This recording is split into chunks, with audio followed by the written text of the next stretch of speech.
Claro. Bueno, bienvenidas, bienvenidos a esta segunda parte de la tarde, o esta tercera o esta cuarta, ya perdí la cuenta de las partes de la tarde. Bienvenida Adriana. Tal vez se puede pedir que pongan grande, que anclen a Adriana en la pantalla, ¿no? Pero bueno, quería agradecerte, Adriana, la participación en este 40 plenario de ANFE, que reúne a decanas y decanos de las facultades de Humanidades y Educación del país. Hay algunos que están presenciales y otros que están virtuales. Estamos en Paraná, en la Escuela Normal Nacional de Paraná. Y bueno, esta conferencia tiene por título Conquistas, Derechos y Tensiones en la Educación Pública Argentina, y invitamos a Adriana Puigros. Bueno, es un honor presentarla. Adriana es doctora en Pedagogía por la Universidad Nacional Autónoma de México, es doctora honoris causa de las universidades de La Plata, Tucumán, Cuyo, Río Cuarto y Pilar. Es profesora emérita de la Universidad de Buenos Aires, es profesora de la UNIPE, es asesora de la CETERA, y bueno, podría seguir contando muchas cosas, pero fue viceministra de Educación de la Nación, directora general de Educación de la provincia de Buenos Aires, convencional constituyente, fue diputada, presidenta de la Comisión de Educación y de Ciencia y Técnica, y bueno, es autora de una cantidad de libros y formadora de muchos y muchas de nosotros, así que nada, te dejo la palabra, Adriana, y bueno, sabes que es una alegría enorme verte hoy por este medio.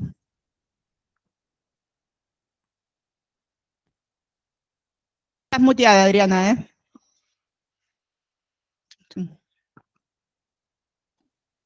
¿Ahora?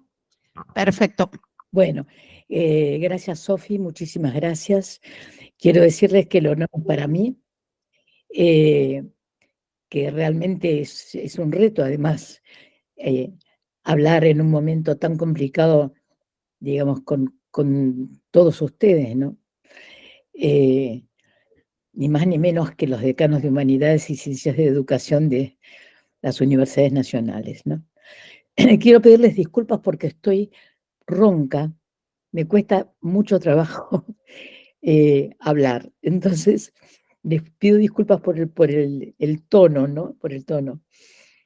Pero bueno, el tema que convoca esta reunión, este plenario, es un tema muy complejo, ¿no? Es un tema mucho más complejo de la época en la cual el tema principal parecía ser la lucha por el presupuesto.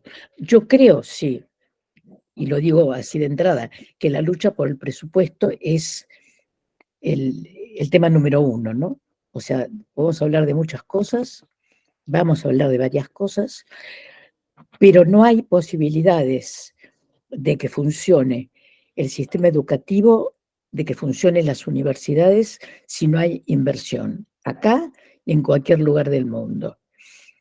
Y cuando no hay inversión, o la inversión es extremadamente insuficiente, entonces empiezan a producirse otro tipo de problemas, de problemas administrativos, problemas de vínculos entre funcionarios, problemas de vínculos con los alumnos, problemas de multiempleo de los docentes. Es decir, porque realmente es como en un momento en donde la famosa metáfora de la frazada demasiado corta sirve muy bien, ¿no?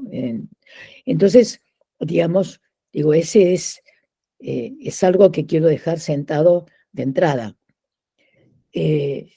para que de ninguna manera pensemos ni que pensemos que los problemas son problemas de mala administración, que son problemas que tienen que ver con, los problemas digo que tienen todas las universidades, ¿no? Que tienen que ver exclusivamente con los cambios de los alumnos, a lo que me voy a referir enseguida, y tampoco pensemos que solo con mayor presupuesto se pueden arreglar las cosas. Estamos en un momento sumamente complicado, todos lo sabemos. Yo, de todas maneras, quiero recordar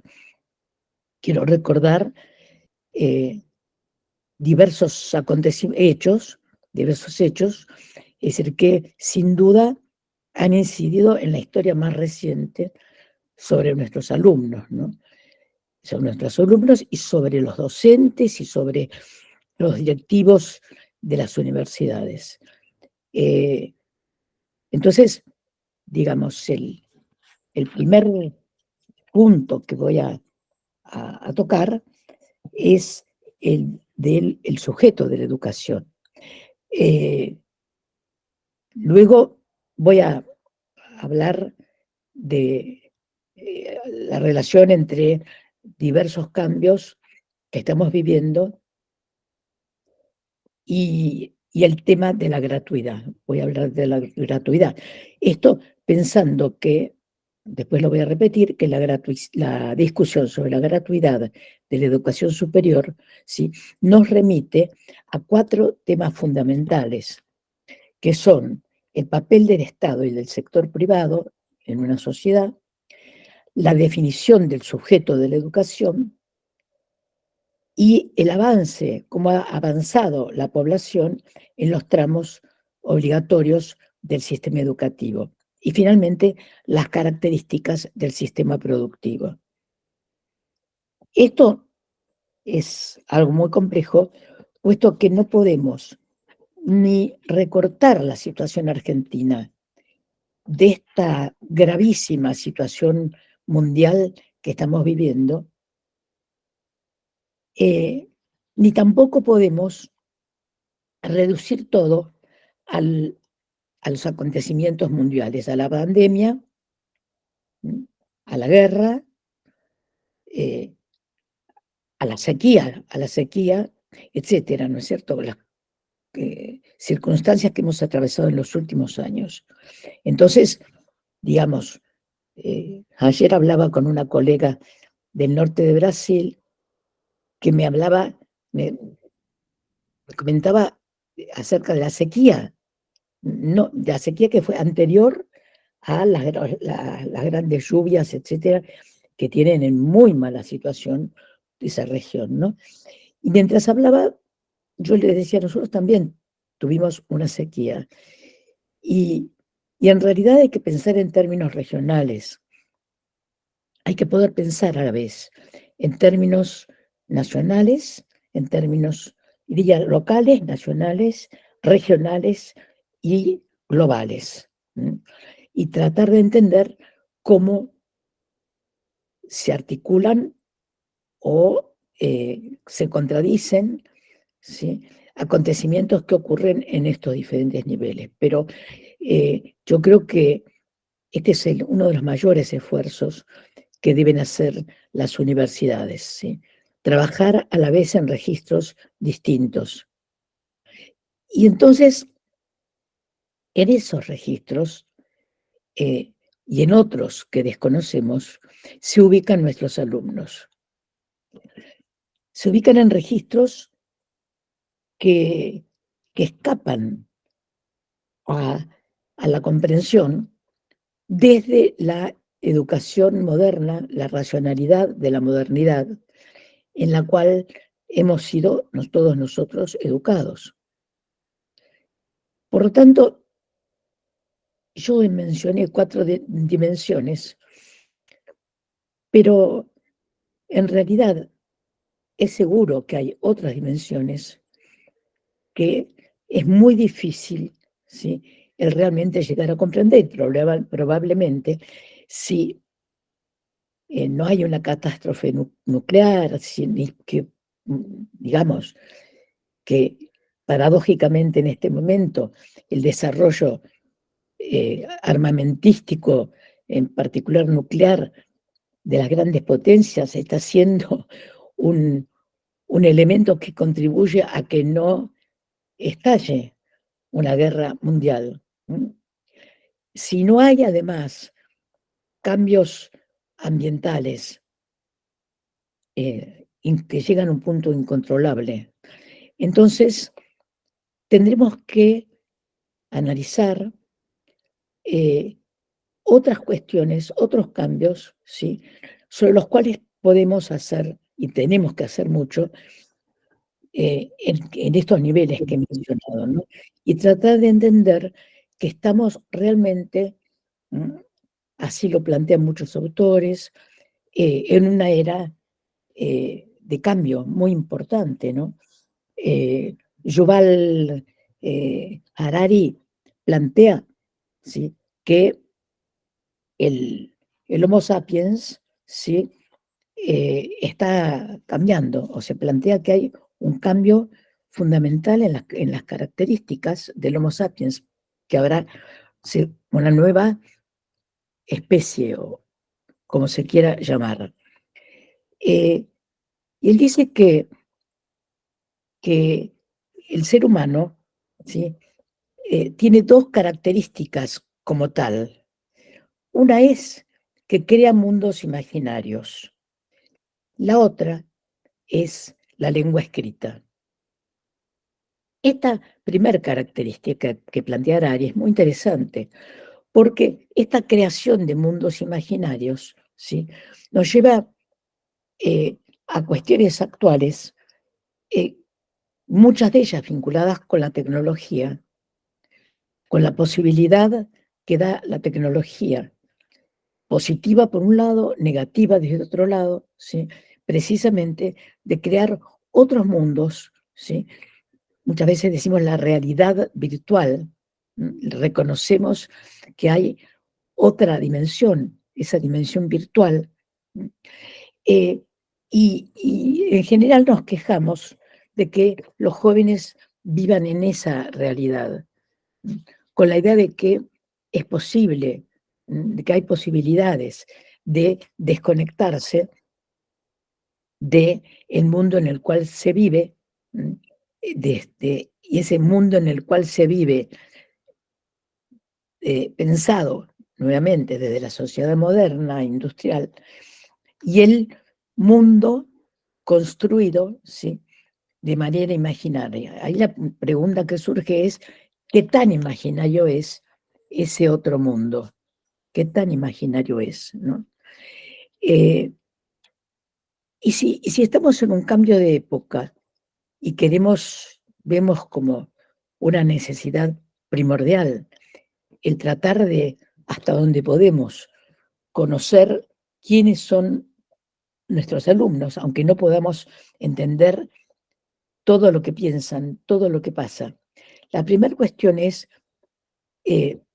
sostendría que ese mundo y los mundos imaginarios no son totalmente ajenos ni inseparables del llamado mundo real, ¿sí?, de la cotidianidad, de lo que hay que hacer, de lo que los propios jóvenes tienen que hacer para sobrevivir, ¿sí?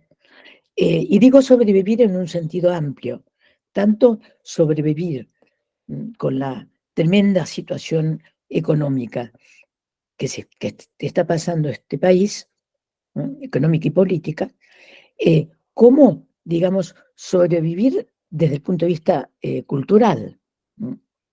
Entonces,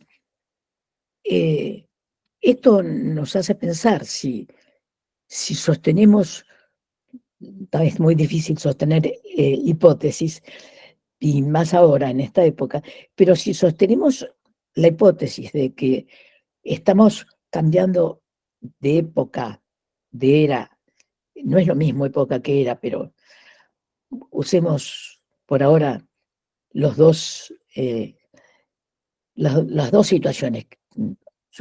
Usemos las dos situaciones.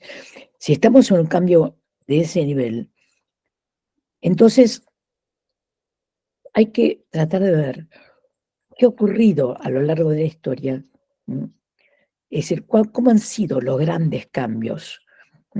Los grandes cambios que tienen que ver con con la alta cultura, que tienen que ver con la ciencia, que tienen que ver con lo que llamamos la cultura universitaria, ¿no? Entonces, bueno, nosotros sabemos que podemos marcar, digamos, de sentido común, es decir, que en el 1455 Gutenberg, ¿sí? Inventa la imprenta, y que Venecia y Florencia se transforman en algo así como lo que hoy sería el Silicon Valley. Eso lleva un proceso mucho más lento que el que estamos viviendo ahora, pero además de extenderse de manera pedagógica, es decir, lo que produce es una enorme revolución cultural, ¿no es cierto? En donde la posibilidad de que los que leen y los que escriben se multipliquen y lleguen a ser millones, ¿sí?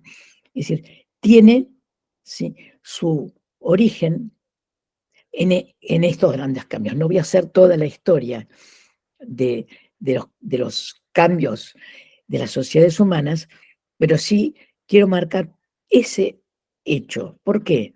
Porque hay otros autores, ¿sí?, que sostienen que el cambio, el invento de Gutenberg nos da la posibilidad ahora de cambiar a ser seres digitales, ¿sí? Es decir, es la escritura la que hoy nos da la posibilidad, ¿sí?, con el cruce con la tecnología, de ser lo que algunos llaman seres digitales. Entonces, digamos, yo estaba leyendo sobre uno de los primeros difusores de la escritura antes de Gutenberg, que es Alcuino, ¿no?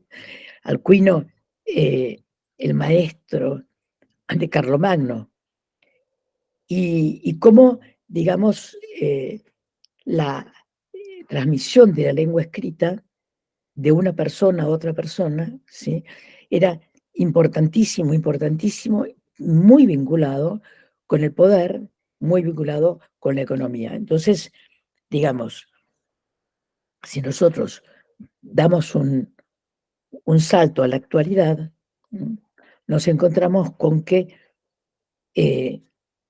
la historia no empieza con Silicon Valley, no empieza con una nueva tecnología, sino que en todo caso es al revés. O sea, la tecnología, ese mundo digital, vamos a llamarlo así, en que están nuestros alumnos, ¿sí?, viene, ¿sí?, de alguna manera, viene, uno podría decir que tiene 6.000 años de existencia, o sea, del comienzo de la escritura, supuestamente en China y Egipto, ¿no? Ahora, algo a lo que quiero llegar es a plantear que esta no es una historia continua. En la historia del Homo sapiens y de los seres digitales, no es una historia continua, pero que hay algunos acontecimientos, es decir, que la marcan, ¿no? Uno de esos acontecimientos tiene que ver con el lenguaje, con algo de lo que uno se queja todos los días, puesto que el lenguaje sufre lo que los adultos llamamos un deterioro, ¿sí? Nos parece realmente un deterioro. Hay un contagio de los altos niveles de poder al periodismo, a los comunicadores, ¿sí? Y un uso por parte de los chicos de un vocabulario muy distinto al nuestro, muy distinto al que está en los libros.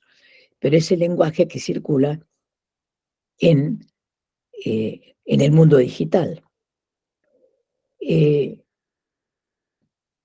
Un muy buen antropólogo y sociólogo, lingüista noruego, Bard Michelsen, se los recomiendo, tiene 2 libros en español, uno se llama Píllale el punto a la coma, ¿no?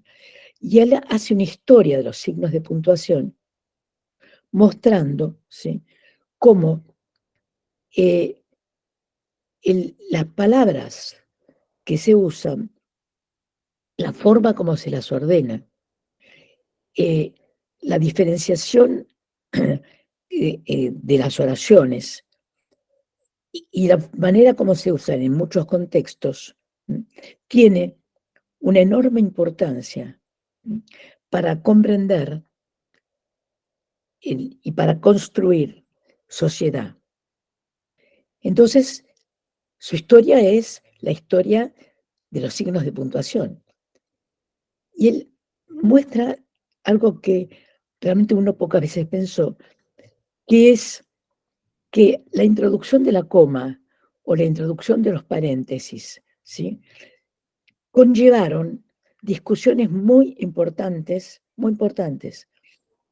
y que además tuvieron que ver con nuevas formas de comunicación y nuevas formas de construir, dije sociedad y digo poder, ¿sí? Hay algunos ejemplos clásicos de malos entendidos, como el de un hombre que en el siglo, no me acuerdo, XV, XVI, fue a la horca porque pusieron mal la coma en su condena. Entonces, en lugar de indultarlo, lo que hicieron fue ahorcarlo. Bueno, no nos vaya a pasar algo así al no entender cuáles son las pausas con las cuales hablan los chicos, o al rendirnos, ¿sí?, a un lenguaje que es un lenguaje incapaz de producir buenos vínculos, porque son las dos cosas. Y porque, digamos, el lenguaje y la forma como nos miran y la forma como aceptan nuestras reglas, como se aceptan las reglas de la universidad por parte de los sujetos que le dan sentido, ¿sí?, es decir, el comprender, ¿sí?, y tratar de comunicarse es uno de los temas fundamentales. Si nosotros hablamos de autonomía universitaria, si hablamos de autarquía, si hablamos de gratuidad, y si hablamos de cogobierno, muy particularmente, ¿sí?, creo que tenemos que hablarlo. No podemos hablar el lenguaje de ellos, pero sí podemos el tratar de entender y sobre todo el tratar de articular, ¿sí?, esas demandas, esas maneras de entender la realidad, el entorno, las expectativas, etcétera, ¿sí?, de jóvenes, ¿sí?, que eh, tienen maneras de producir sociedad. De hecho, no es cierto que la tecnología y la digitalización solo produzca individuos, no es cierto, sino que tenemos que ver qué tipo de nuevas agrupaciones hay, ¿sí? Y si no somos nosotros muy ajenos a esas agrupaciones, y seguimos pensando que la única forma de agrupación posible es el aula. Con lo cual, aclaro, como nota a pie de página, que yo creo que es muy importante la educación presencial y que no podemos desde las universidades cerrar los ojos, ¿sí?, y un día encontrarnos de que toda la universidad se ha digitalizado, sino que es indispensable que veamos cómo, si en muchos de las universidades lo están haciendo, por supuesto, cómo se combinan de una manera no simplemente híbrida, no es simplemente, ¿sí?, una educación híbrida, abrir una cantidad de cursos a distancia, etc. Hay un problema de comprensión cultural de un mundo y de otro mundo. Entonces, tenemos alumnos que se comunican de otra manera, que se asocian de otra manera, que tienen otras expectativas que aquellas expectativas clásicas de la universidad. O sea, hoy les digo cosas que son lugares comunes para ustedes, ¿no? Pero, digamos, hoy sabemos perfectamente que propagandas, publicidad que agobia, ¿sí?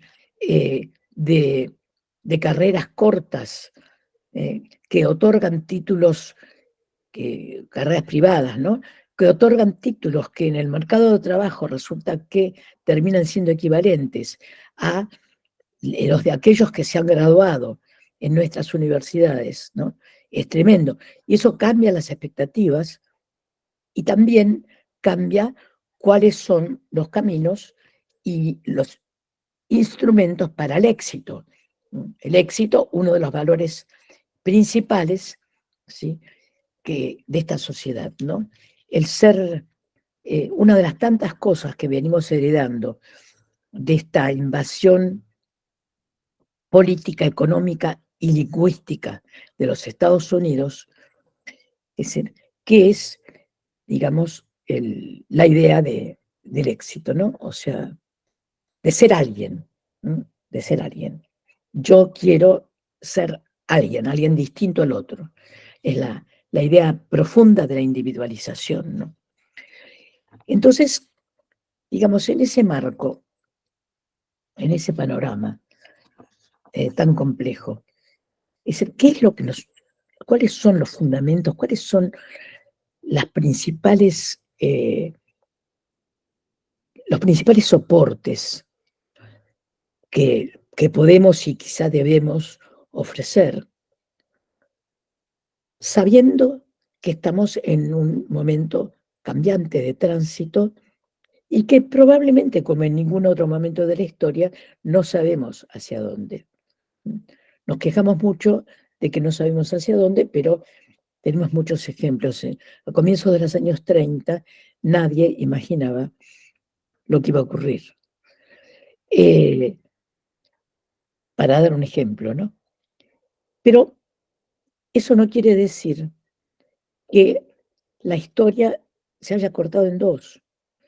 Eso no quiere decir que los principales soportes de la educación superior en la Argentina hayan perdido valor, o que creamos que la educación superior y la investigación no tienen sentido en la Argentina y nos rindamos para arrodillarnos frente a los grandes centros y universidades poderosos del mundo, ¿no? Aunque uno encuentra con asombro que universidades como la de Bolonia o la de Salamanca ofrecen cursos a distancia, ¿sí?, rápidos, con titulaciones que dan prestigio en la Argentina, pero que realmente muestran la insuficiencia de las grandes universidades del mundo. Entonces, yo creo que la autonomía universitaria tiene un sentido muy importante. Siempre que entendamos autonomía y autarquía, dice la Constitución del 94, ¿sí?, no como extraterritorialidad. Vieja discusión en la Argentina sobre si autonomía quiere decir extraterritorialidad. Es decir, una concepción que se acerca a la concepción neoliberal, que es la de organismos del Estado, pero que en realidad funcionen como privados, o que tengan más lazos privados que lazos con el Estado, excepto que el Estado los tenga que financiar en lo principal, y sobre todo en el tema del autorreconocimiento, ¿sí? Es decir, porque, digamos, la autonomía de lo que habla y lo que expresa, lo que se expresó en la reforma del 18, lo que expresa el manifiesto liminar, es una idea de autonomía, ¿sí? Pero con profunda vinculación, ¿m?, con el Estado. ¿M? Si uno lee el manifiesto liminar y lee, claro que en particular, ¿sí?, lo que están planteando es que, digamos, un discurso contra la antigua universidad jesuítica y fuertemente contra la Iglesia Católica, pero entre líneas o leyendo los debates en torno a la universidad reformista de aquellos años, uno encuentra que aparecían demandas muy leves en ese momento, como por ejemplo la gratuidad. En pocas asambleas se mencionó el problema de la gratuidad. Es decir, porque el problema de la gratuidad se empieza a conformar realmente como tal cuando hay miles y miles de graduados de la educación secundaria. Entonces, ahí se empieza a plantear fuertemente el problema de la gratuidad, y esto ya es en la década del 40. Pero, digamos, en el 18 no era un problema, porque no había suficientes egresados del secundario. Entonces,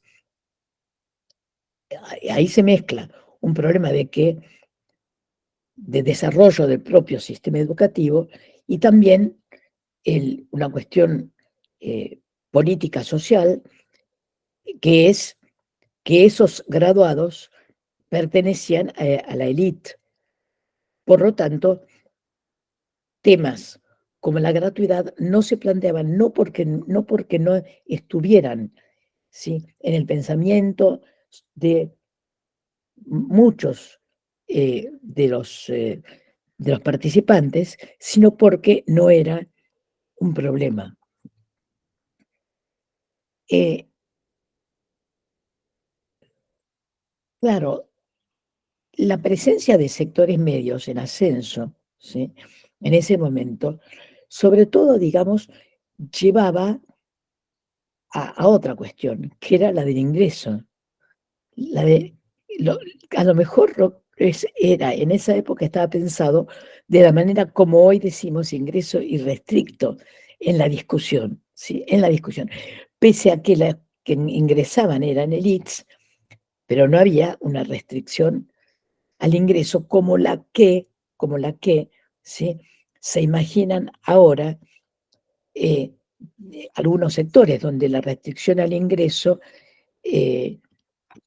digamos, no es pensada, sino como discriminación. Voy a tratar de volver a ese tema. Es muy complejo el tema del ingreso irrestricto, las restricciones, las ayudas para ingresar, etc. Pero entonces que decía que la autonomía universitaria, ¿sí?, es decir, pensada en aquella época, tiene un sentido, pero tiene un sentido, no tiene el sentido de la privatización de los vínculos de las universidades con el sector privado, ¿no?, con empresas privadas. Es decir, en la medida en que, ¿sí?, esos vínculos con empresas privadas o con el sector privado, ¿sí?, compita con el Estado. O sea, no podemos pensar que no haya ninguna vinculación de las universidades yo le diría, con el mundo productivo, público y privado. El problema es que en esa vinculación no se pierda el papel principal del Estado. El papel principal del Estado, sobre el cual se ha escrito mucho, pero en donde el tema número uno es el financiamiento de las universidades públicas.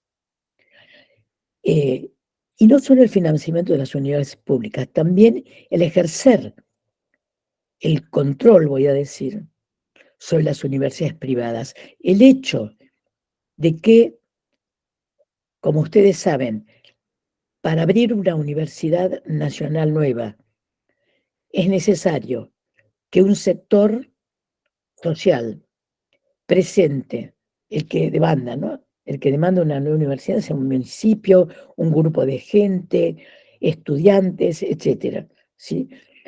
O propuestas de otras universidades, es necesario que presente un informe detallado de factibilidad, que va al CIN, ¿sí?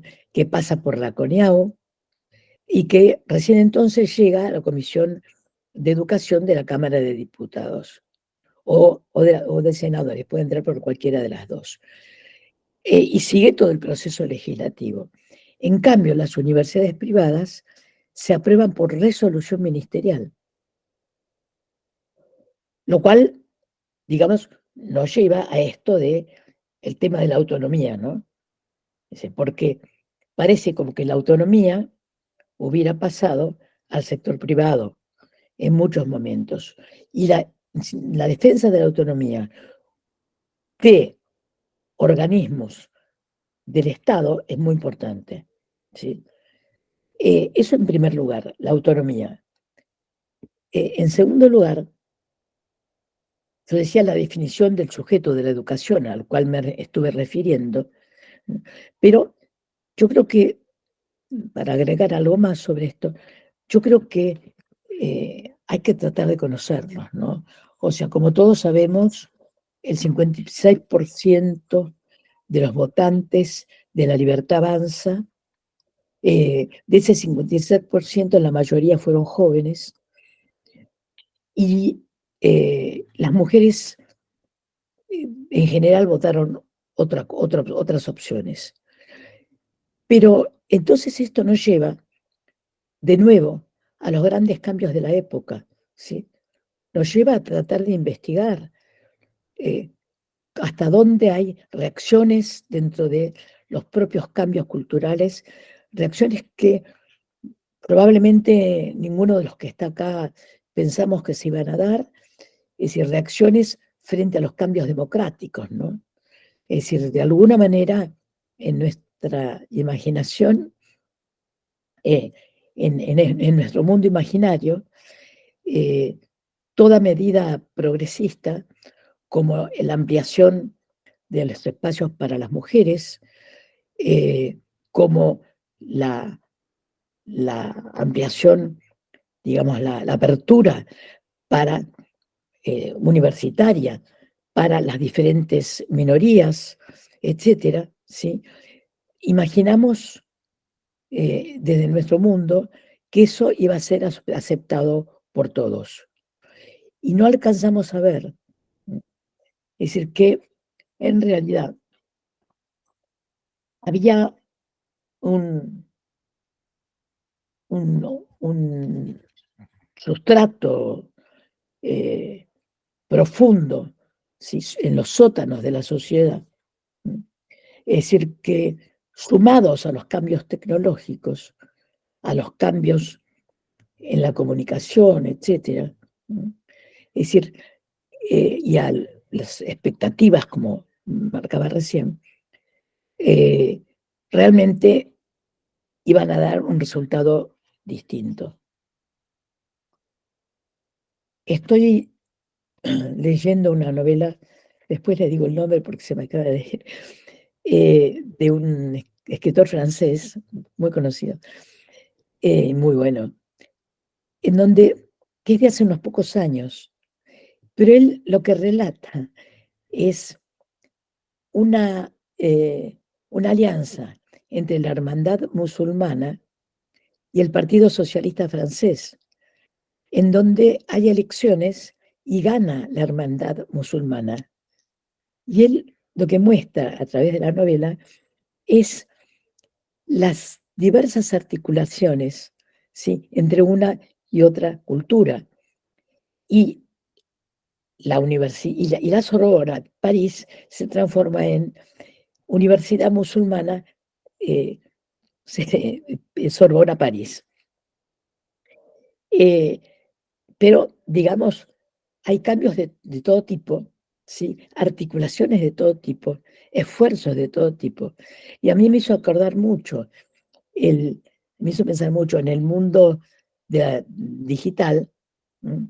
Y el otro, el llamado real, como decía antes, ¿m?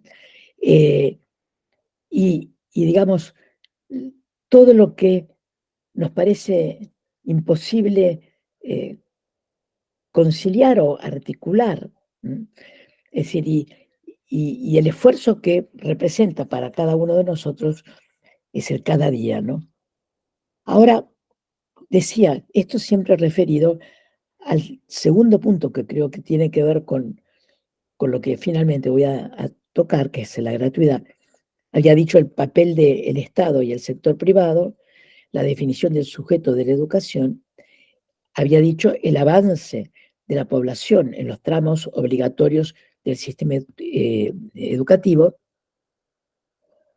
Por lo tanto, una cantidad enorme de jóvenes para las cuales hay que abrir opciones, ¿sí?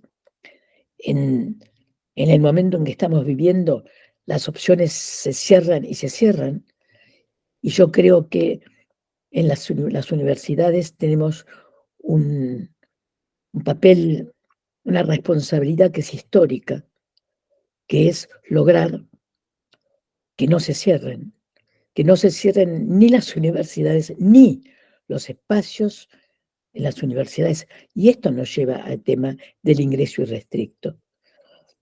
Entonces, cuando hablamos de ingreso irrestricto, yo me acuerdo en la discusión sobre el ingreso irrestricto en la Cámara de Diputados, es decir, la comprensión simple de algunos era que iba a haber una especie de barbarie, ¿sí?, de ingreso a las universidades, ¿no? Civilización y barbarie. Al mismo tiempo, hay un límite en lo que cada universidad está en condiciones, es decir, de incluir. Esto es evidente. Entonces ahí hay un problema, porque si bien la modificatoria de la Ley de Educación Superior de 2015 habla de ingreso irrestricto y recomienda que haya cursos de orientación, de adaptación, yo diría, ¿no?, a la universidad.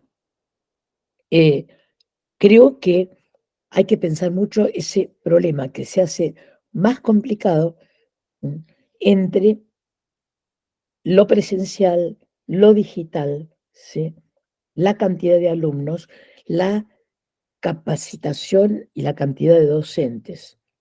Creo que ahí hay un problema. Lo marco como problema, no tengo la solución. Pero sí me parece que ahí hay un problema, ¿no? Que el avance el cuarto punto que planteaba, el avance de la educación en los trámites del sistema educativo nos pone frente a una juventud a la cual se le está negando día a día la posibilidad de trabajo, las becas, la posibilidad de estudio, y entonces no le cerremos las puertas de la universidad. Veamos cómo podemos hacer. Veamos desde el punto de vista organizativo, desde el punto de vista pedagógico. Es decir, naturalmente que habrá diferencias entre una y otra carrera, naturalmente, ¿sí? Y por supuesto que vuelvo al principio, que es para todo eso hace falta no decir no hay plata, sino hacer una inversión importante, como han hecho todos los países en donde se han sostenido como se debe las universidades. Y esto me lleva a otro tema, que es el tema de la gratuidad.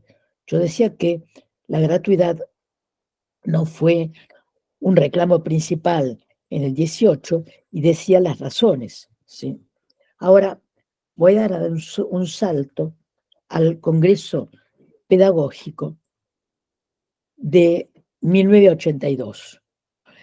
No sin decir antes que, sin recordar algo que todos sabemos, que es que cuando en el peronismo se establece la gratuidad, en realidad no es una idea de Perón demagógica, sino que es una conquista colectiva de los trabajadores.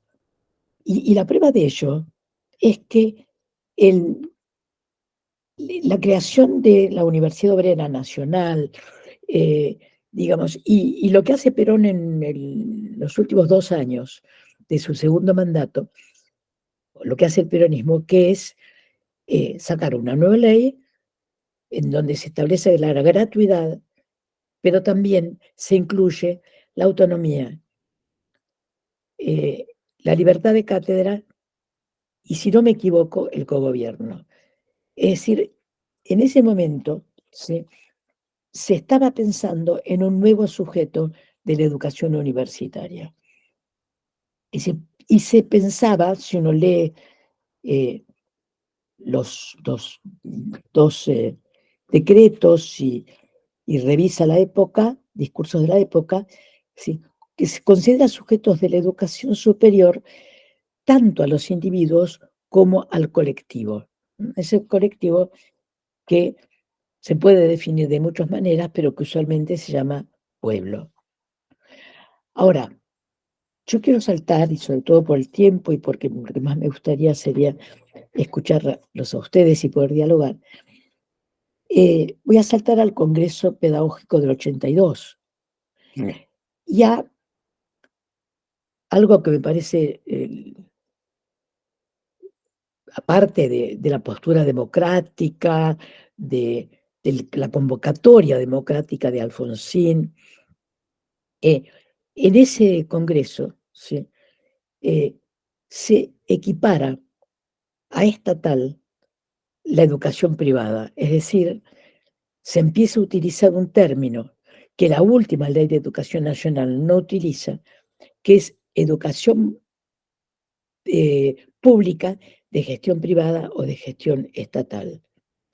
Yo creo que no es menor, sino que es un cambio que no tiene que ver con cómo está pensando la educación Alfonsín. Voy a insistir en eso, porque ahí hubo diferencias importantes, ¿no? Y hubo diferencias importantes en el Congreso, en la Convención Constituyente de 1994. Ahí ya con el menemismo, ¿sí?, se había abierto el camino, empezó a entrar el caballo de Troya del neoliberalismo. Pero en la constituyente del 94 estuvieron presentes, eso doy fe porque yo fui constituyente y lo vi, lo viví, lo enfrenté con otros compañeros, siempre me acuerdo de una dirigente sindical radical de Santiago del Estero, y de Alfredo Bravo y de otros, ¿no?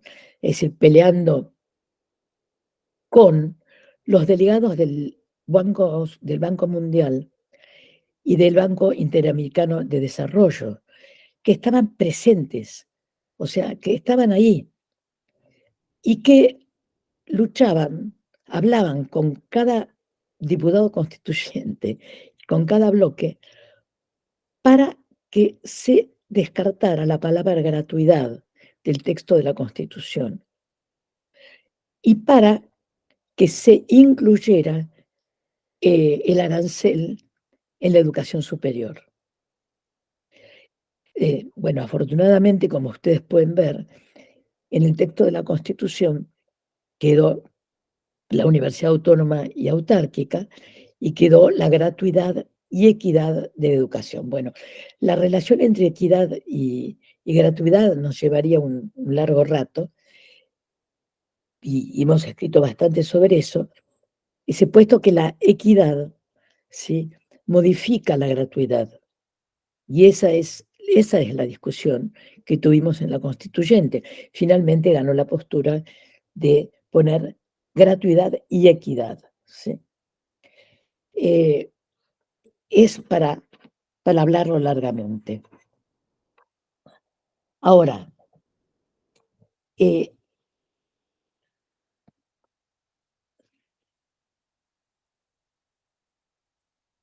la ley 24.581 del 95, que es la de Menem, ¿sí?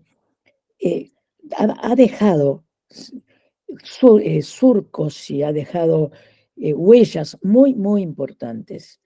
Y lo que se discutió en la constituyente, ¿sí? En realidad tenía que ver con esas huellas, con algo que todavía no alcanzamos a ver bien en ese momento, que no imaginamos que iba a haber un avance neoliberal de la magnitud del que ha habido.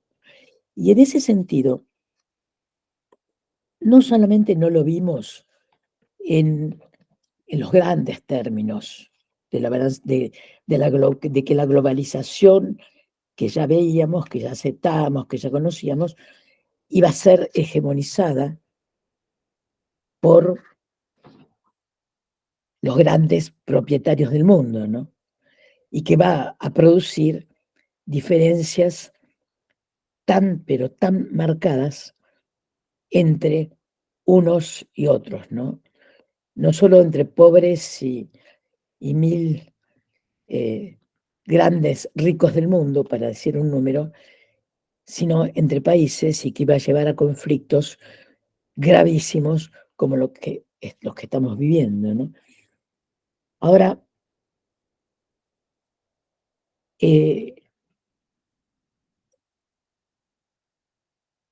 cuando analizamos el tema, cuando analizamos este cambio y vemos lo que decía recién, que es, a ver, ¿qué otros aspectos más específicos hay que ver?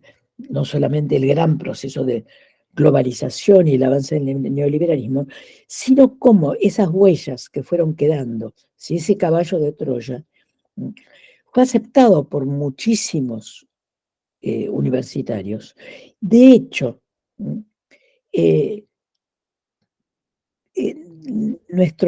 nuestro régimen de trabajo, la organización de nuestro trabajo, el sistema de evaluación, etcétera, ha sido aceptado por nosotros.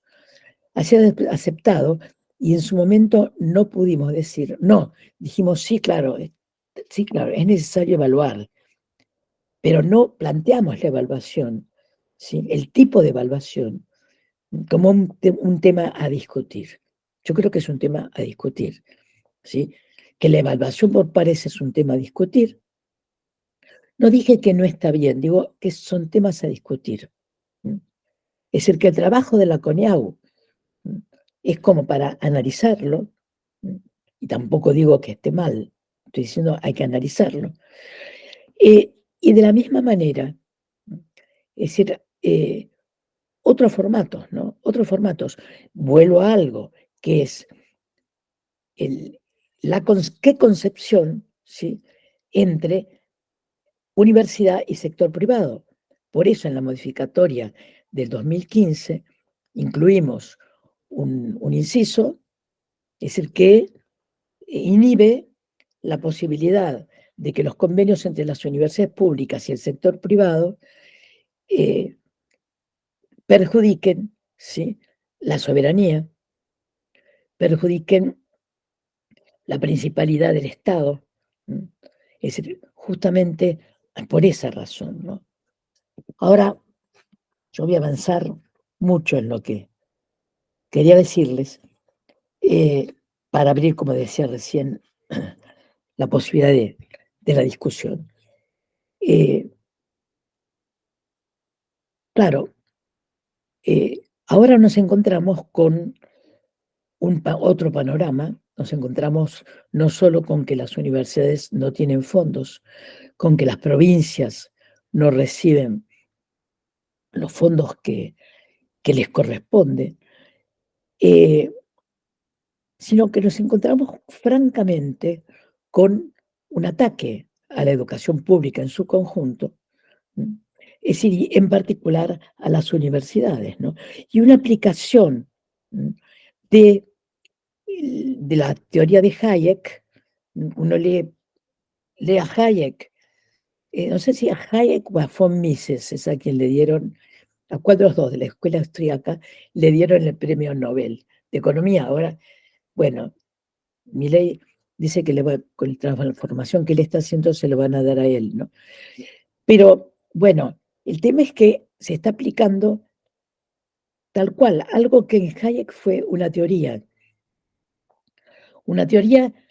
con la cual uno puede estar en desacuerdo o no con sus consecuencias prácticas, ¿sí? O desde el punto de vista político, o social, o cultural, o desde su razonamiento supuestamente científico.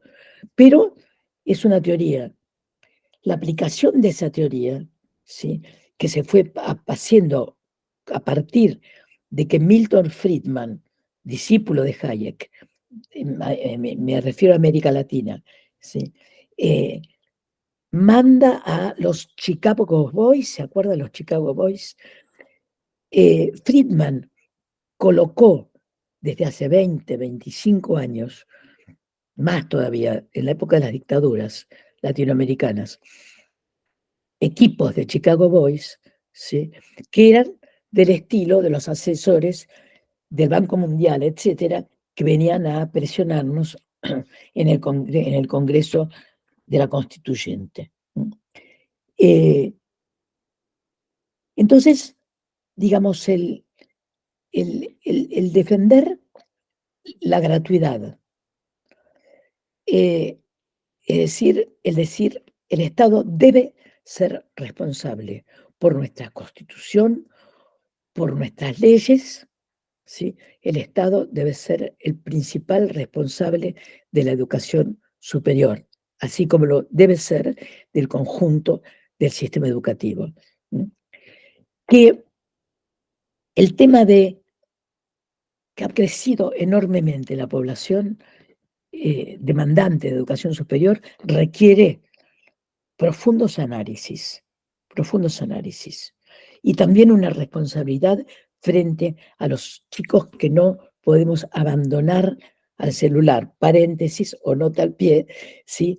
Personalmente creo que hay que incluir el celular, no sacarlo en la puerta del aula. Creo que hay que incluirlo y es un buen ejemplo respecto a, es decir, las posibles buenas consecuencias para la educación a distancia, ¿sí? Para lograr la atención de los chicos. Hace poco, en una investigación que estamos haciendo en CETERA, y hablamos con grupos de docentes del país, es decir, nos encontramos con ejemplos muy interesantes de docentes que encuentran un tema, digamos un tema histórico, es en el ejemplo que me acuerdo, que puede interesar a los alumnos, y que, digamos, arma con los celulares, arma una estrategia, ¿sí? Para que puedan trabajar en conjunto, porque se da cuenta de cómo son sus nuevas agrupaciones y que la agrupación, y lo que decía al principio de todo, que la agrupación aula, ¿sí? Con profesor al frente, no es que haya que desecharla para nada, ¿sí? Sino que hay que articularla con otras nuevas que tenemos que pensar, ¿sí? Yo creo que tenemos muchas, esto que he venido diciendo, creo que son tareas, ¿no? Son tareas que tenemos.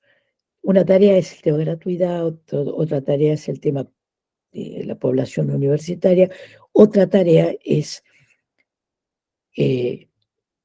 ¿cuál es la palabra? La dignidad respecto a las universidades públicas, respecto a su vinculación con el sector privado. Y otra es si no la denuncia, por lo menos la comunicación, la información, el hacer público El hecho de que hay en el sector privado, también lo mencioné, hay una oferta de educación superior, cual si la educación superior fuera una de las mercancías que encontramos en el supermercado.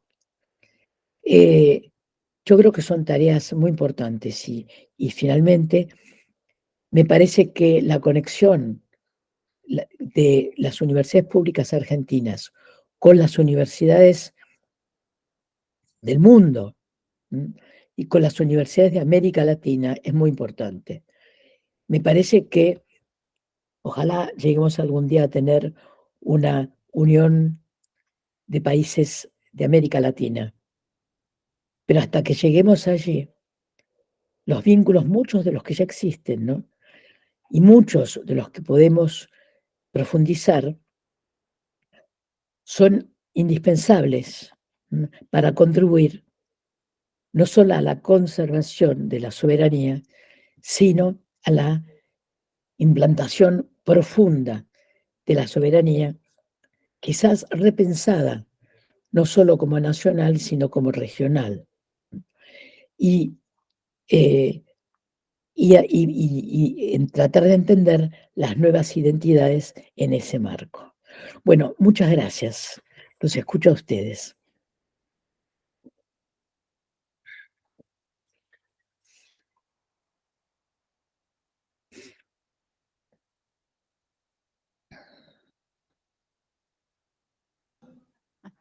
Gracias, Adriana. Bueno, parece que hubieras estado escuchando lo que discutimos en el rato antes de que ingreses. Estuvimos discutiendo muchas de las cosas que trajiste, tal vez en otros términos, pero mi sensación es que está en sintonía absoluta con lo que venimos conversando, así que abramos la palabra a preguntas, comentarios, inquietudes, tal vez resumirle un poco lo que venía haciendo pregunta cuando cerramos el bloque anterior, ¿no? Me quedó a mí por lo menos esa sensación.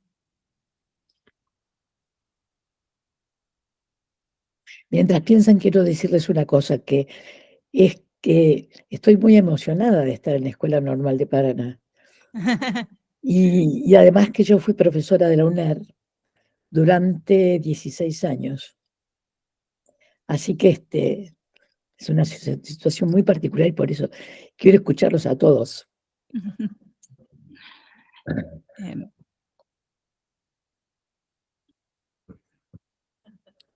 Sebastián, levantó la mano. Sebastián. Muchas gracias por la presentación, súper interesante, como siempre, es un placer oírte. Sobre todo con lo que planteabas al final, digamos, yo comparto lo que mencionabas sobre cómo retrabajar y tratar de entender el mundo comunicacional de las generaciones más jóvenes, pero muchas veces me encuentro con una dificultad que está naturalizada, que es la idea de que la educación es para consumir, es un servicio que además con la virtualidad está desvinculado de la materialidad, es decir, alguien tiene que hacer las cosas, alguien tiene que sostener eso.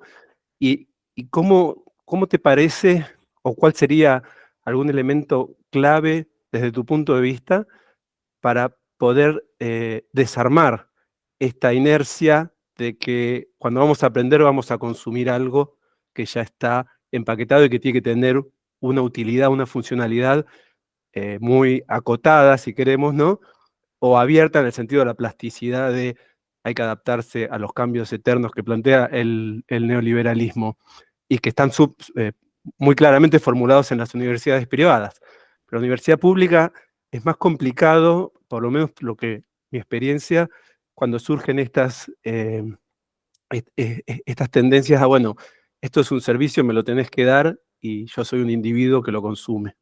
Sí, sí, es muy difícil, pero me parece que es una de las cosas centrales, ¿no? O sea, la educación transformada en un elemento de consumo y efectivamente, por lo tanto, bueno, yo voy a comprar tal cosa y reclamo que me la den a mi medida, ¿no? Entonces no se trata de poner la universidad a la medida de ese mundo del consumo y ese...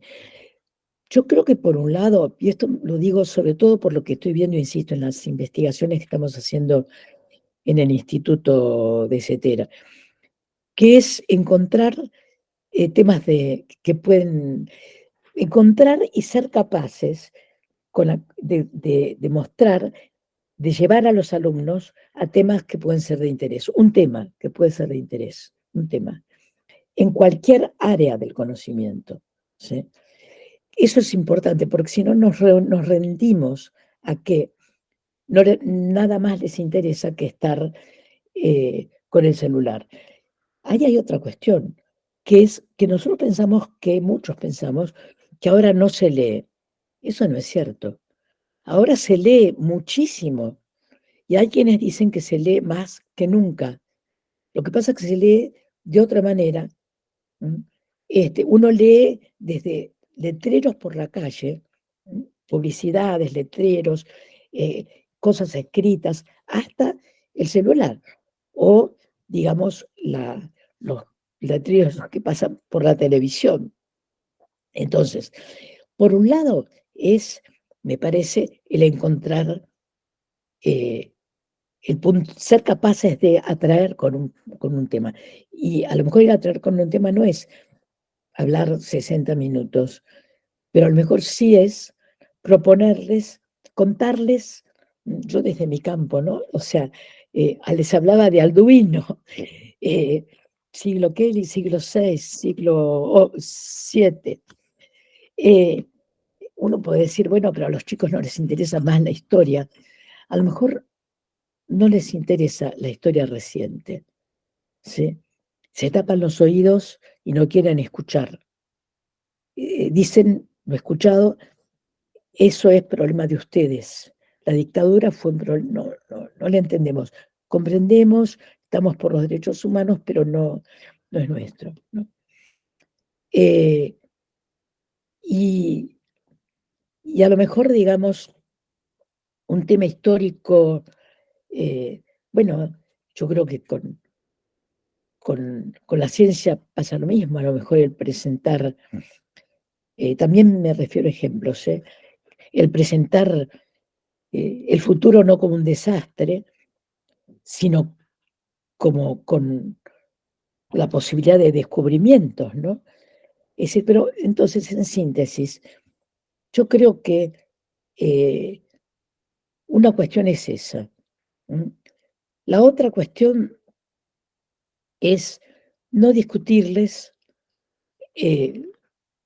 no presentar las cosas desde el punto de vista que nosotros creemos tanto, y yo lo creo, ¿no? Que sea una virtud el consumo, y que no haya otras posibilidades que el consumo.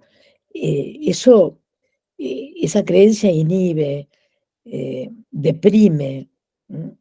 Entonces yo creo que hay que discutirlo y hay que lograr discusiones con los chicos. Claro, a ver, después nos van a decir que politizamos, etcétera. No se trata de bajar línea, se trata de abrir discusiones, que es una cosa completamente distinta.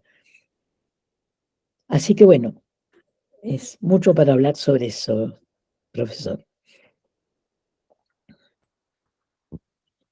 Buenas tardes. Bueno, muchas gracias por acompañarnos. En mi caso, mi nombre es Aixa Boyken, soy decana de la Facultad de Ciencias de la Educación, así que de la Universidad Nacional de Entre Ríos, así que bueno, un gusto especialmente porque sé que le tocó ser parte durante un tiempo importante en nuestra institución.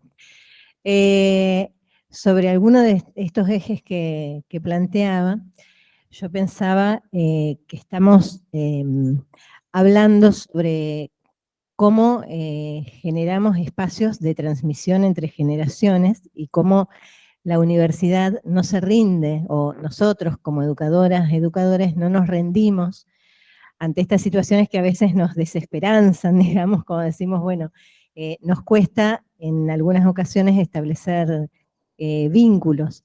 Y me acordaba de alguna investigación que había pasado durante la época del menemismo, que sucedía que en las escuelas secundarias muchos adultos habían sentido que no tenían nada que transmitir, porque nada del conocimiento que tenían era valioso para poder legarlo, ¿no? Y lo peor que nos podría pasar en este momento en que estamos con cierta perplejidad, y me parece que está bueno que lo charlemos en estos espacios como ANFE, y en los distintos lugares que nos toca ocupar, es, una es no buscar el vínculo, no buscar la comunicación entre generaciones. Y la segunda es esto, pensar que no hay comunicación posible, que no hay vínculo posible. Lo digo porque me parece que es algo bueno, que nos está pasando y que hay algo que, claro, que nos deja con muchas interrogantes, preguntas sobre, bueno, siempre hay diferencias entre generaciones, pero ahora cuando uno, por ejemplo, cuando mencionamos, bueno, de los votantes, la juventud tiene un porcentaje importante que se manifestó a favor de quien nos gobierna actualmente. Bueno, por empezar que nos invita a pensar cosas que evidentemente no las estábamos pensando ni viendo. Pero segundo, que nos invita, porque también a veces nos sentimos como golpeados, atacados con ciertos sectores, ¿no? O sea, qué sé yo, cuando entran a nuestras facultades a filmarnos, jóvenes, libertarios, y a decirnos, ustedes adoctrinan y nos agreden, nos ponen en situaciones de violencia y de también vulnerabilidad.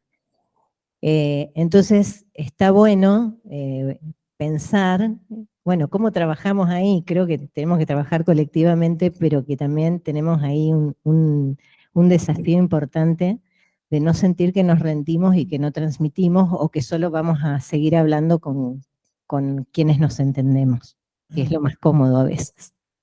Sí, sí. Lo que pasa es que hay, digamos, grupos distintos o sectores distintos o actitudes distintas. Quienes son violentos y se acercan a nosotros con la violencia, ¿sí?, tienen que ir a la justicia. Ese por qué no a la violencia, ojalá pudiera no responderse con violencia. Ese es un tema. Cuando los libertarios entran violentamente, ¿sí?, nosotros no nos vamos a transformar en libertarios, pero sí vamos a exigir que haya justicia, que funcione la justicia. Ahora, ¿cómo qué hacer con la comunidad? No, la otra cuestión, respecto a otros sectores, no los libertarios, ¿sí?, del campo democrático, para llamarlo de alguna manera. Ahí yo creo que, digo porque escucho bastante lo que ocurre entre las diferentes agrupaciones universitarias que no pueden hablar entre sí, que no es solo un problema generacional, sino que se encierran y son, para decirlo rápidamente, hay mucho sectarismo. Y yo creo que nosotros tenemos que promover la posibilidad de que hablen, ¿no? Entonces yo creo que con algunos sectores no hay ninguna posibilidad de acuerdo, pero con muchos sí hay de acuerdos parciales. La demostración fue la gran marcha por la educación pública, en donde un enorme conjunto de gente de todo el país había encontrado un punto de acuerdo. Yo estaba muy contenta cuando algunos decían, bueno, pero esto es un día. No, no. Hubo un punto de acuerdo. Y eso, a ver, leer Siseko, leer Laclau, leer Gramsci mejor, Gramsci, Laclau. Eso significó la articulación de muchas diferencias, ¿sí? O dicho de otra manera, se alinearon los astros, se alinearon las estrellas. Eso ocurre muy cada tanto, pero deja huellas.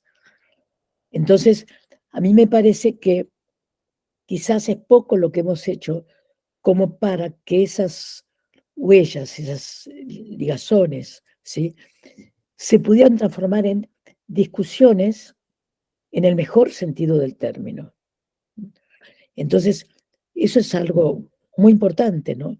Si no, lo que ocurre es que vamos todas las generaciones, 1,5 millones, no sé, 1 millón de personas, ¿sí? Un día a la marcha y al día siguiente parte de la gente que ha ido a la marcha, familias, hasta universidades privadas, etcétera, al día siguiente, ¿sí? Están diciendo que los docentes en realidad están todos mal formados y que no vale la pena pelear por su salario porque eso es un gasto y no es una inversión, ese tipo de cosas, ¿no?